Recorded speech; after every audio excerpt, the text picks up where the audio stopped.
Assalamualaikum warahmatullahi wabarakatuh.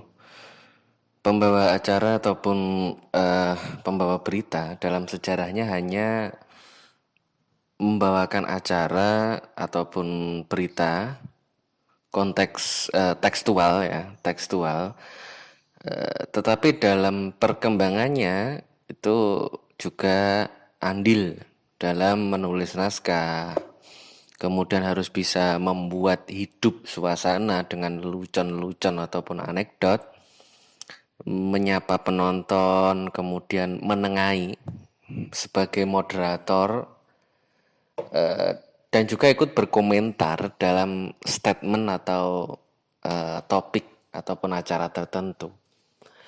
Nah, ini peran pembaca berita ini berkurang dikarenakan beberapa hal.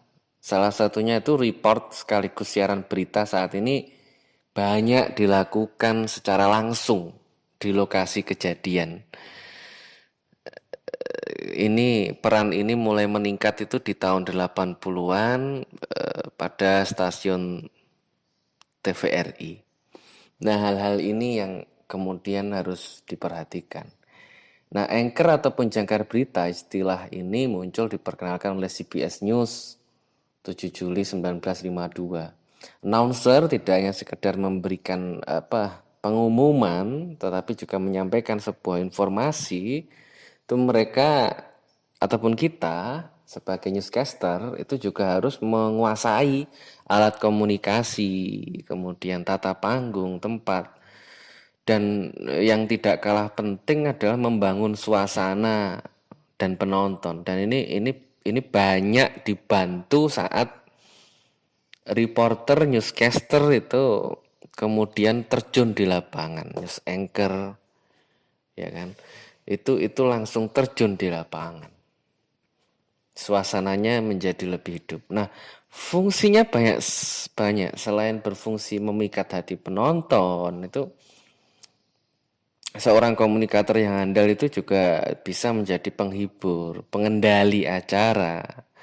Yang tujuan utamanya adalah sampainya sebuah informasi dan berita kepada khalayak sehingga tidak bias informasi, bias pemberitaan, sehingga lebih fokus dari tujuan pemberitaan, tema yang diangkat dari sebuah program.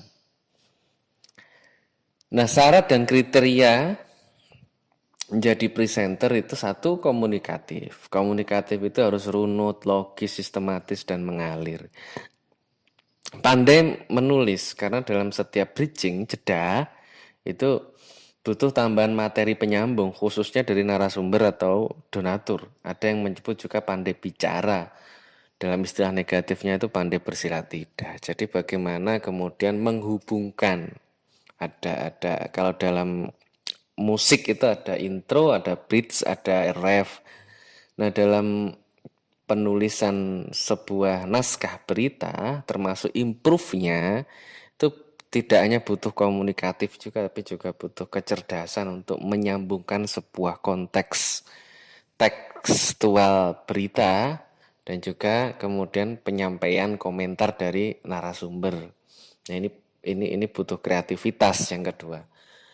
Hal-hal yang spontan yang pas disampaikan dalam sebuah topik acara atau di panggung. Luas juga, percaya diri karena menjadi wakil panitia, narasumber juga audien. Nah, tampil di kamera itu tidak semudah yang kita bayangkan.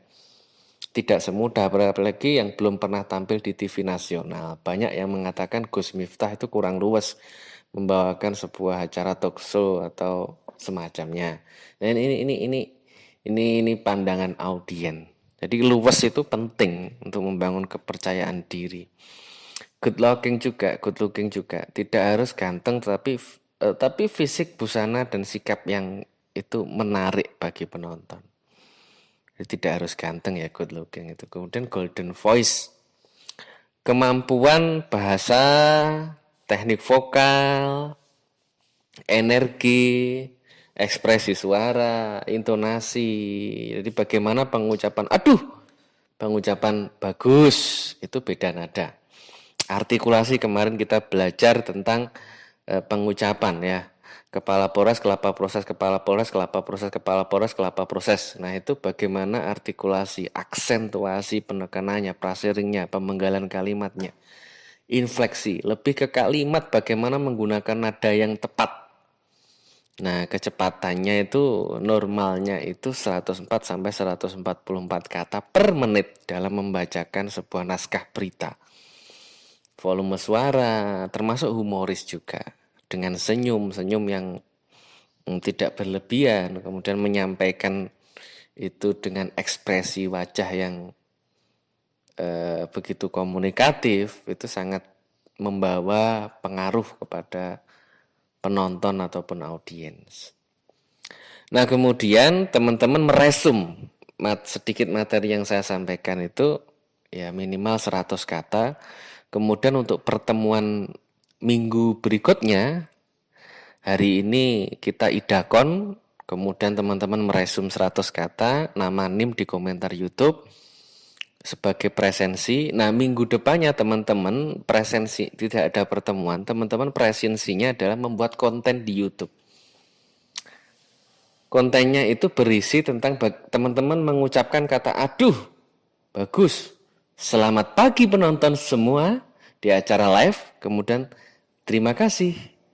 Itu bebas ekspresi sesuai kenyamanannya. Kemudian melafalkan kepala Polres kelapa proses 10 kali dengan cepat. Yang ketiga, praktek membaca berita dengan naskah. Jadi praktek membaca berita dengan naskah. Atau tidak menggunakan naskah dengan gigi menggigit 1 sendok es krim kayu. Jadi nanti di video itu diperlihatkan teman-teman menggigit 1 sendok es krim kayu. Itu posisinya di mana? Posisinya di tengah. Posisinya di tengah, jadi digigit 1 aja. Nah, itu untuk suara natural sehingga stabil pengeluaran. Nah, membaca naskah berita, terserah beritanya apa. Kemudian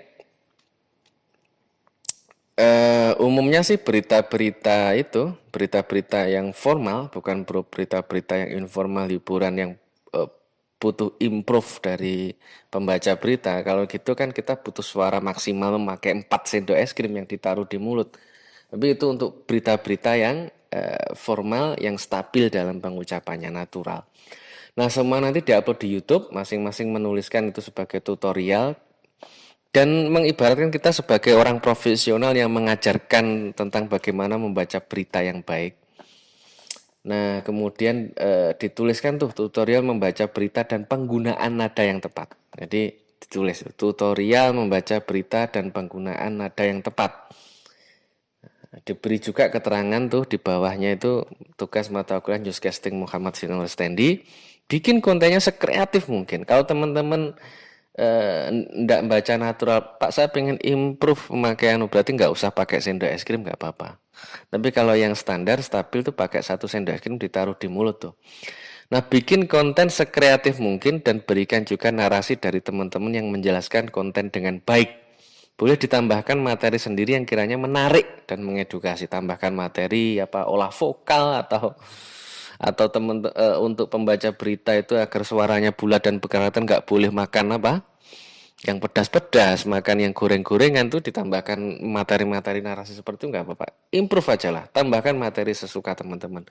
Referensinya bisa lihat tuh bagaimana Ari Susanto, bagaimana Berta, Indra Aziz, Najwa, Aiman atau yang lainnya.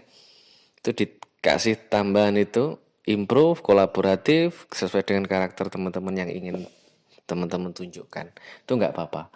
Ya, itu aja. Terima kasih. Wassalamualaikum warahmatullahi wabarakatuh.